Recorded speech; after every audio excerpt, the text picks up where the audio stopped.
Гиперальдостеронизм дегенimiz қанда альдостерон гормонының шектен тыс көбеюінің нәтижесінде туындайды. Қалыпты жағдайда альдостерон бізде бүйрек үсті безінен бөлінеді. Бүйрек үсті безінде 3 қабатты бөліп қарастырамыз. Ол шумақты қабаты, шоғырлы қабаты және торлы қабаты. Осы шумақты қабатынан альдостерон бөлінеді, шоғырлы қабатынан кортизол бөлінеді және де торлы қабатынан андроген бөлінеді. Гиперальдостеронизмнің жалпы этиологиясына байланысты екі типін бөліп қарастырамыз. Ол бірінші типті гиперальдостеронизм, оны басқаша Конна синдромы деп атайды, және екіншілік гиперальдостеронизм деп бөліп қарастырамыз. Біріншілік гиперальдостеронизм кезінде бұл бүйрек үсті безінің өзіндік ақауларының нәтижесінде дамиды. Яғни көбінесе аденома кезінде болады. Содан альдостеронның деңгейі көтеріледі. Осындай аденоманың нәтижесінде пайда болған альдостеронизмді басқаша альдостеронома деп атаймыз. Екіншілік гиперальдостеронизм кезінде ол басқа жүйелердің нәтижесінде болады.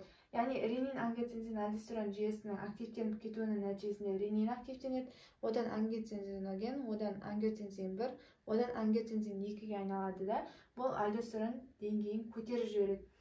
Енді осындай альдостерон деңгейінің көтерілуі бүйректе натрийдің реабсорбциясын жоғарылатады, сонымен қатар ішекте натрийдің сіңірілуін жоғарылатады. Соның нәтижесінде қанда натрийдің саны көбейеді, гипернатриемия орын алады.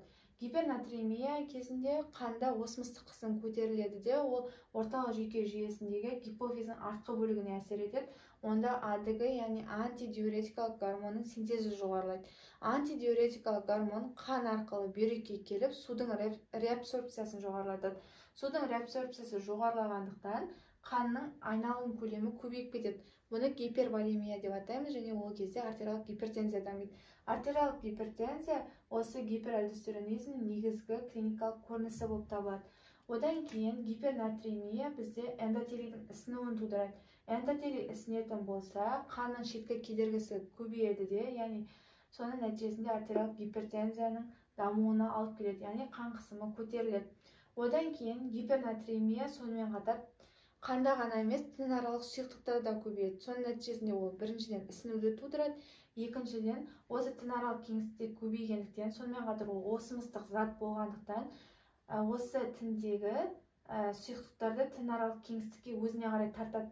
Соның нәтижесінде тіндерде сұйықтықтың азаюына байланысты тіндердің бүрісуі болады. Яғни клетканың да бүрісуі, тіннің де бүрісуі болады. Соның нәтижесінде адамда шөлдеу сезімі пайда болады. Одан кейін бізде гипернатриемия болып жатқан кезде оған қарама-қарсы бізде гипокалемия болып жатады. Яғни бұл кезде калийдің секрециясы төмендеп кетеді. Зәрмен калий көптеп шығарылады да, гипокалемия орын алып, тіндерде калий азаяды. Ал тіндерде калий азаятын болса, нейрон аралық кеңістіктерде де калий азайып, нейрон аралық кеңістікте әрекет потенциалын бұзады. Әрекет потенциалы бұзылғанда ол импульстың берілуін бұзады да, бізде бұлшықеттерде шала салдануды дамытады.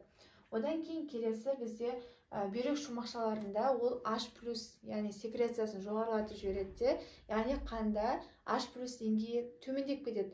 Соның нәтижесінде, яғни ол H+ бізде қышқылдық орта болғандықтан, ол азайып кетіп қалғандықтан, бізде газдық емес алкалоз дамиды. Соның нәтижесінде компенсация ретінде бізде тіндердегі H+ қанға қарай шығарыла бастайды. Ал керісінше тіндерге қаннан кальций мен натрий келеді, кальцийдің қанда азаюы гипокальцемия болады. Соның нәтижесінде бұлшықеттерде титания, құрысуларды көреміз. Енді келесі бізде ол осы гипернатриемия, бізде натрий-уретикалық гормон бар, ол жүрек тінінде қалыптасатын гормон. Осы натрий-уретикалық гормонның деңгейін көтеріп жібереді, бүйректе судың секрециясы көтеріледі де, бүйрек арқылы су көптеп шығарылады. Бұл диурездің жоғарылауына алып келеді.